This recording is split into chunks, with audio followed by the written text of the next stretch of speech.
para sa iba pang bahagi ng ating programa ngayong hapon, sino sa inyo, mga kasambahay, ang mga may pets o alagang hayop at namumulyawa kung paano iiwan ang inyong itong mga Fur babies. fur babies, Fur babies. oras na kayo ay magbakasyon ngayong holiday season. Ayan, may sinasabi dito, Attorney Dot, na don't worry daw because we've got your back. Here are some SB tips on how to leave your fur babies safe while you are away. Ano?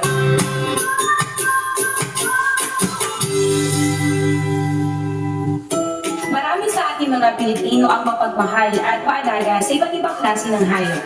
Gaya naman lamang ng aso o pusa na kung tawagin nila ay fur babies. Ayon lang sa kasabihan, dogs are man's best friend. Kaya very common sa ating mga Pinoy ang mag-alaga ng mga aso dahil malapit ang mga ito sa ating puso. At dahil papalapit na nga ang holiday season, tiyak marami sa atin ang magbabakasyon. Ngunit paano nga ba ang maaaring gawin kung tayo ay aalis ng bahay at walang ibang maiiwan sa ating mga alaga? Here are some SB tips.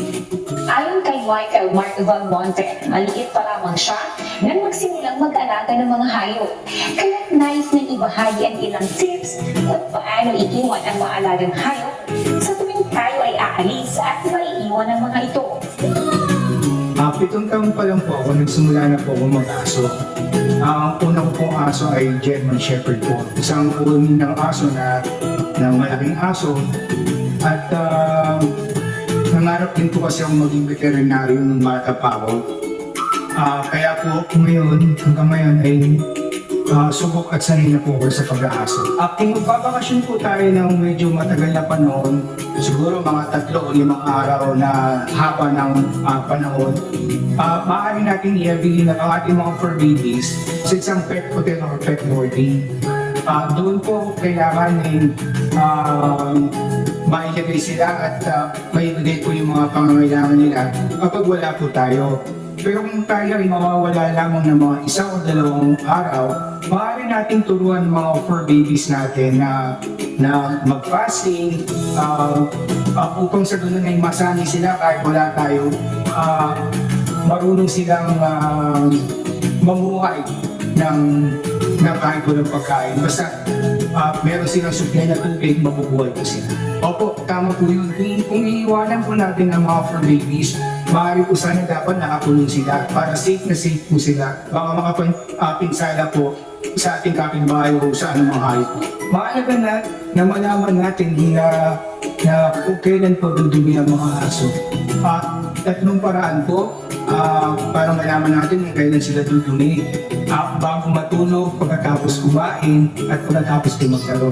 So maaari natin ilagay sa isang area kung saan doon sila dudumi at gusto natin doon sila dudumi. Maliban sa ilang tips na na-share ni Michael, ay nais din niyang ibahagi ang kanyang karanasan sa pag-pet boarding. Ano-ano nga ba ang mga dapat isaalang-alang sa pagsasagawa ng pet boarding? Mahalaga po na malaman po ang tatanggap ng isang mag-aalang ng aso, na malaman kung ano yung diet ng aso, yung behavior ng aso, at kung ano man yung mga iba't pang mga iahabilin na may-ari ng aso. Ang lagi kong unang tanong sa may-ari, kung aggressive po ba yung kanilang mga fur babies. O maaari niyo pong makita kung aggressive talaga yung mga fur babies base po sa mga experience ninyo sa pag-aalaga ng aso. Mas maraming pong large breed na nagpapa-pet boarding kasi po hindi po talaga nila may sasama sa kanilang mga bakasyon. Yung mga small breed, maaari nilang bitbitin sa kanilang pagpunta.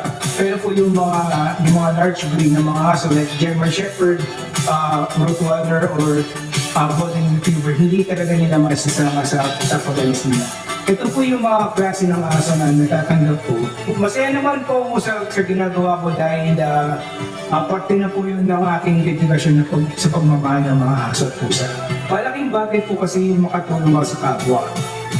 yung alalahanin nila na future nila, ilalagay yung fur babies nila, na wala silang kapayapaan na may iwan nila yung mga fur babies nila. Malaking tulong po yun para maibsan yung kanilang alalahanin. So ako po bilang kapitbahay, voluntary po kung lumalapit sa kanila na ako na ang mag-aalaga ng mga fur babies at umayo ba at magpakasaya sa inyong bakasyon. Minsan naman, hindi naman po ako nangingi ng anumang kapalit. At sila po mismo kusang nagbibigay ng anumang regalo o anumang donasyon na ibabahagi nila para sa akin. At ayan nga mga kasambahay, ang aming naibahagi tips. Kaya kung kayo ay magpaplano ng magbakasyon ngayong papalapit na holiday season, let those tips be a reminder to keep our fur babies safe and happy while we're away.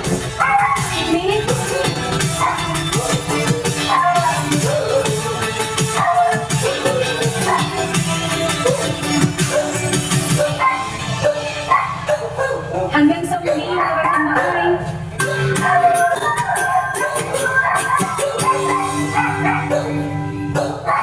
Ang bait ng Attorney Dot. Sige. Yes, Miss Annie. At saka, ako tuwan-tuwa ako, Miss Annie, dito sa magandang segment na to. Kasi ang dami na naman nating natutunan. And of course, Miss Annie, for babies na yan, yung topic na yan, maraming interesado dyan dahil napakarami ngayon ng mga Pilipino na mayroong pet sa kanilang bahay. Kadalasan yan, yung mga maliliit. Pero yun nga, Miss Annie, meron ding mga malalaki na hindi mo pwedeng dalhin sa mga out-of-town trips mo. Kaya napakaganda ng ating topic at naturuan po tayo kung ano ang dapat natin gawin. Miss Annie, ikaw ba meron ka bang aso? Or No, pusa? I don't like Pet mo, attorney. wala. I don't like. Ay, talaga, oo. Ayaw ko kasi. Oo, kasi. Trauma ako nung bata ako dyan. Pusa. Actually, Ayaw ko po. actually, alam mo, Miss Annie, meron din time na kami, hindi rin kami nag-aaso or nagpupusa kasi yung father ko, alam niya yung nangyari dun sa father ni Fernando po. Alam mo yung si Fernando po Jr., meron Fernando Sr.